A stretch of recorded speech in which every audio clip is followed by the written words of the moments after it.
Rise for the Pledge of Allegiance.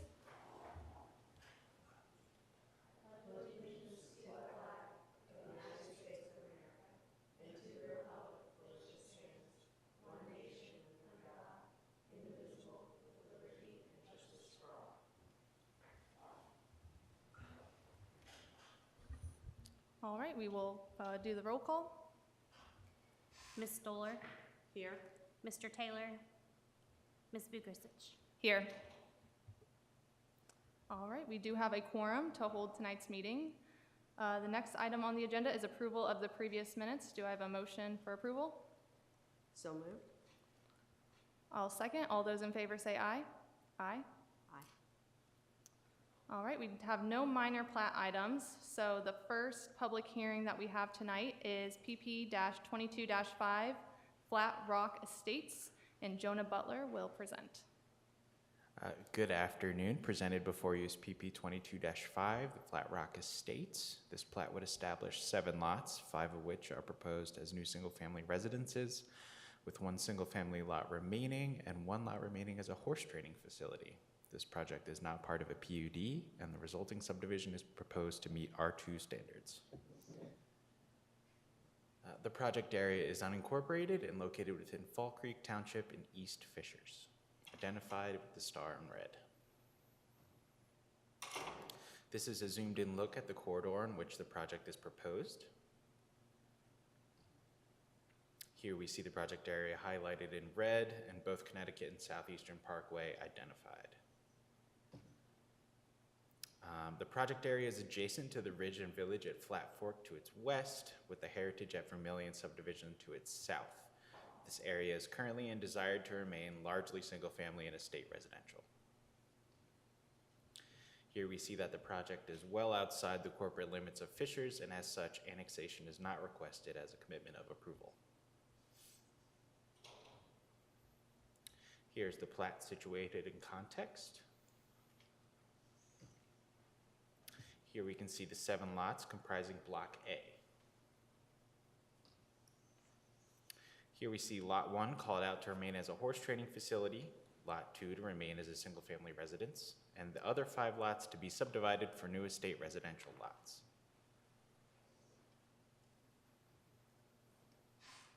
Over the past few months, I have received calls from the residents of Vermilion to the south of the project area expressing concern that their tree line may be removed or damaged as a result of the build-out of these lots.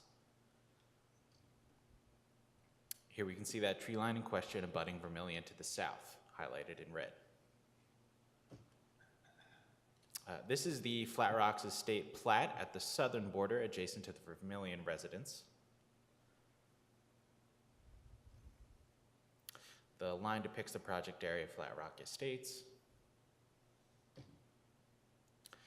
Staff has let the residents know that a majority of the trees within this area are on the Vermilion residence lots, a majority of which are located within a tree conservation easement established on the Vermilion secondary plat. Therefore, any trees within this easement on their lots will be preserved. Any trees on the new Flat Rock Estates lots are not within that easement. However, given the size of the lots, it is highly unlikely that many of the trees will be removed. The residents have been happy to hear this and have decided not to submit letters of remonstration. Public comments have also been submitted by the adjacent landowner, Mr. Miller. His comments have addressed the land description on the plat, the missing pedestrian side path along Southeastern Parkway, and addressed a desire for a sanitary easement to be included for future connection to his property. His property is starred in red. In response to the first point, staff rely on the land surveyor to provide correct land descriptions, and per the public comments, the issue is with the 1998 survey and not the survey conducted for this project by the project engineer. Regarding the second comment, Flat Rock's team has agreed to a payment in lieu plan in lieu of installing the path as part of the subdivision's build-out. No waiver of this standard is requested. The area in question is highlighted in red to the north. Regarding the third and final comment, the sanitary sewer easement, Mr. Miller is correct that a sanitary easement and service line is being added from the stub within Vermilion to the south And Mr. Miller requests an easement be added adjacent to his property for future connection to his site. However, an easement presently exists within the area identified in the ellipsis located south on the graphic. Here is the Heritage at Vermilion secondary plat overlaid with our GIS map of the area. Mr. Miller's property is located in the north, with the Heritage at Vermilion area to the south, and the red outline depicting the Flat Rock Estates project area. Located there is a sanitary sewer easement and tree conservation easement. This easement was acquired per the Heritage at Vermilion secondary plat's approval, and thus suffices that request. A sanitary stub can also be seen identified in purple here, and Mr. Miller may work with the Department of Engineering regarding the details of this sanitary connection.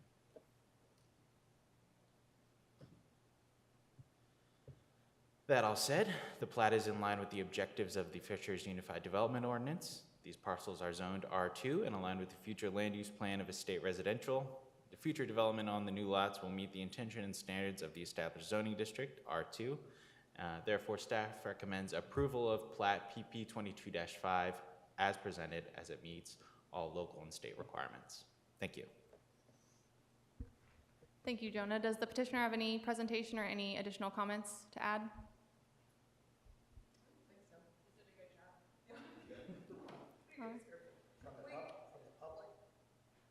Not from the public, this is just for the petitioner. So if, Well, actually, I will add that we are in the covenants and restrictions also going to add that any trees above a particular diameter be preserved unless approved by the developer. So we definitely want to keep as many trees as possible. It's part of the reason that we love the land and want to keep the feel of kind of the farm that it is right now. So definitely will not be changing as much as possible, but okay. thank you. We will now open up the public hearing. Is there any member of the audience who wishes to speak on this item? Please come to the podium and state your name and address for the record. Hello, my name is George Miller. I live at 18701 Southeastern Parkway, which you referenced in your presentation. So, you know, as the presentation showed, my property forms the entire eastern boundary of the subject property tonight. I noticed in the land description there were a few minor discrepancies with the survey that originally subdivided this.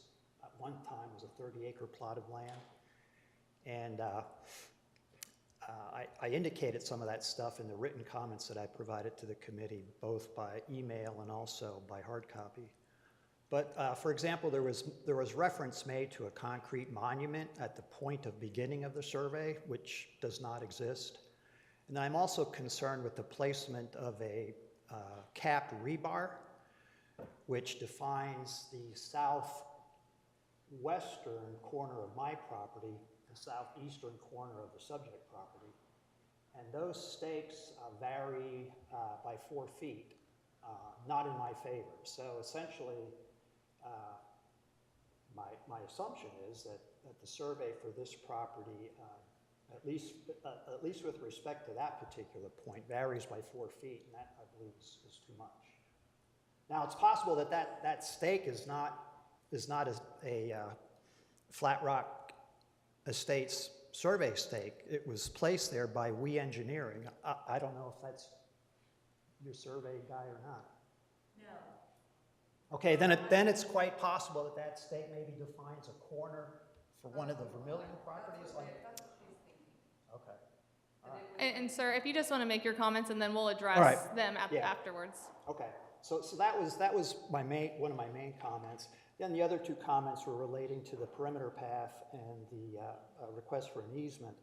I only raised the perimeter path because I noticed that there was not a path proposed along Southeastern Parkway, and I was curious whether or not the committee was waiving that requirement because, you know, at some point in the future I intend to develop my 10 acres, And whether or not a perimeter path would be required for me is certainly something that I'm interested in knowing. So that was the genesis of that comment. And then finally, I think some of the, some of the presentation around the easement was not accurately presented. I mean, I would love to see a sanitary sewer easement, as well as my primary request is an easement for water service. I have absolutely no way to connect to city water other than to potentially tap into the water that's being brought into this development. So, with the water line being only 200 feet away from the property line, I thought that a request for such an easement is a reasonable request, particularly since in the build out of Vermillion, there was an easement established between lots 441 and 442 that allowed Flat Rock to connect into existing sewer infrastructure.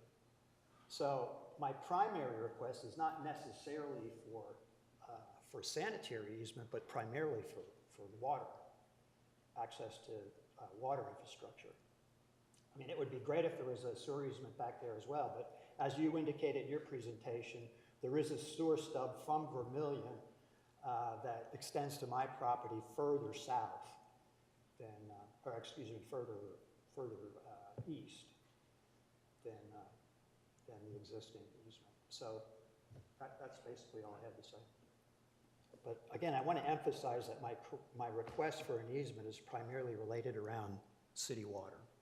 Thank you. Are there any other members of the public who wish to comment on this item? Seeing none, I will now close the public hearing. Does the petitioner want to address the comments on the survey discrepancy?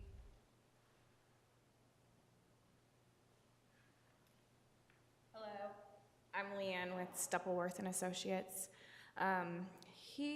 In George Miller's comments, he was referencing Y Engineering's capped rebar and survey.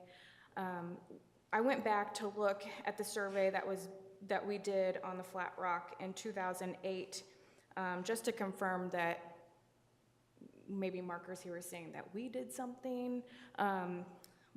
But the survey that he had done in 1998, they had set rebar on his corners, and we collected all the rebar and established our boundary line according to his rebar. Everything checks on our end. What Y did, I don't know. We did send a crew out to take pictures of what Mr. Miller was talking about, and our crew had recently collected topo out there and marked a control point with a stake. Maybe that's what he's seeing, but it does not establish any kind of boundary for Flat Rock. I would recommend that he contacts Y Engineering to see if he has any other further questions. I can't answer that for them. Thank you. And on the water line, is this the utility provider for water in this area? Is that Fortville Water? It is Fortville. Is there any opportunity for you guys to extend an easement out to his property? I would have to take a look at that Vermillion plat, or have staff take a look at that Vermillion plat to see if there's any sort of water stub in that area. There was not one. I'm seeing Mr. Miller shake Vermillion, his head. I only saw sanitary. I know that our water we have to come to connect from Flat Fork all the way down Connecticut Avenue and then down, and it's gonna stop. So there's no loop for the water, to connect someplace else, and they're kind of worried about pressure issues. So I don't know if this is preliminary, like looking into it. If adding somebody else or more houses in the future, I'm not sure that's a good idea. But we haven't gotten to the construction plan phase to really dig deep into it. So I would recommend that staff reach out to Fortville Water to see what their requirements are for stubbing. I mean, typically utilities would have some sort of stub requirements to undeveloped land. That's what we saw in Vermillion, stubbing north. Mm-hmm. I'm surprised that Vermillion didn't provide a stub for water as well. But I think we just need to look at more of those logistics on that water line extension to your property in order to make sure that we're doing it correctly, right? Not just putting a stub there that's not gonna function or serve your property in the future. So, thank you for addressing those comments. I Our don't have any- issue would be if it's servicing more than one house. There might be issues. It may not work. But yeah, Fortville Water, I know we've been in contact with them. Understood. Thank you. Do the other members of the committee have any additional questions? Thank you. Okay. Thanks. So I would make a motion to approve on the condition that staff contact Fortville Water prior to final approval on this subdivision to determine if a stub can be provided to Mr. Miller's property. It's not a guarantee of that connection, but we'll ask the question and we can help coordinate that if it's feasible. Motion to approve with the contingencies. Great. So I made the motion, seconded. Oh, wait a second, I second it. Yep. All those in favor, say aye. Aye. Aye. Motion carries. Thank you. I'm sorry. The next item we have is PP-22-7, the Cove at Thorpe Creek and Woods at Thorpe Creek, Section 6. Jonah Butler to present. Hello again. PP 22-7 is our final agenda item. This plat seeks to permit for 165 lots on 107 acres, known as the Cove at Thorpe Creek. It also includes the primary plat for the Woods at Thorpe Creek, Section 6 to its west. The project is also located in East Fishers and is currently annexed. The project area is located west of Cynthia Ann Road and east and west of Florida Road, as well as a portion being located north of Thorpe Creek. The map will make that more evident. Here we can see the area requested to be platted for Section 6 of the Woods at Thorpe Creek, highlighted in red, as well as the general areas of Sections 1 and 3 and 2 and 4 to the northeast of the Cove at Thorpe Creek. Within the project area is the area reserved for the Geist Greenway Trail. This trail follows the Duke Energy easement acquired by the city. Here is the primary plat for the project. Again, all homes will be single family, and the build out of this project will include both Florida Road and Cynthia Ann Road major infrastructure improvements. As we see, Cynthia Ann Road improvements will occur during the Cove Section 2 build out, and Florida Road improvements will be taking place during the Cove Section 1 build out. The Geist Greenway improvements will take place during the build out of the Woods at Thorpe Creek, Section 6. Here's the bike ped plan, bicycle and pedestrian plan for the city of Fishers, taken from the Fishers 2040 comprehensive plan. Within the project area, we see two trails identified in green. One is the Geist Greenway Trail, and the other is a to-be-determined future Greenway Trail. These trails represent the Geist Greenway Trail as well as, repeating myself.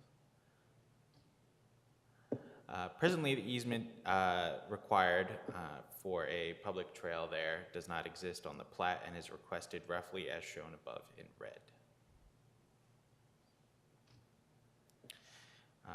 The plat is in line with the objectives of the Fishers UDO and the Cove at Thorpe Creek PUDR. These parcels are zoned PUDR and aligned with the future land use plan of single-family residential.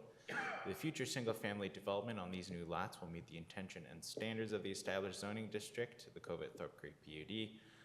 And with that, staff recommends approval with the condition that the petitioner work with staff to add the public trail easement to the plat where identified per the intent and ambition of the 2040 plan. Thank you. Thank you. Does the petitioner have any additional comments? Good afternoon, Joseph Heck with Projects Plus. I have nothing really more to add other than I did get your email about the trail. And I think what we would do is just have that common area. Could we just do it as a trail easement? I think that's what they did in the other Thorpe Creeks. They just did a blanket trail easement, or does it have to be a defined? Because that way it can be kind of, you know, we don't want to set an easement and have it not fall in it. I think that's, Right. if that'd be okay, or is that? I will have to defer Okay. that question to the director. Yes, so that would be fine. I Public mean, trail, that's what just the do other it, sections of Thorpe Creek because it's all a is common done. area and flood zone, floodway anyways, so. Yep, just a There you have public it. trail easement is what we're looking for. That'd be great. Perfect. Okay. And the only other comment I think we had about Cynthian Road was to be, that's, Cynthian Road extension is part of, not gonna be part of our section, it's part of Milford Park. I think they're doing that part, and then we'll do in the Florida Road improvements. That's the only other thing that was, I had. Miscommunication on my part. It's okay. All right, thank you. Thank you. I was just going to open up for a public hearing real quick. If there's any members of the public who would like to speak on this item, please come forward. Seeing none, couldn't see over the podium there. I will now close the public hearing. Any comments from committee members? No, thank you. All right. So I would make a motion to approve on the condition that that we add the condition of the public trail easement along that east portion of the property before final approval is given. Second. Have a second. All those in favor say aye. Aye. Aye. Motion carries. Thank you. All right, we have no old business, new business. I'll just quickly cover staff communications. This is our last meeting in this building here. Next meeting and meetings for the foreseeable future will be in Launch Fishers, the Houston Theater at 12175 Visionary Way. Any questions on the new meeting location? All right, then we'll do findings of fact. Do I have a motion to adjourn? So moved. Second?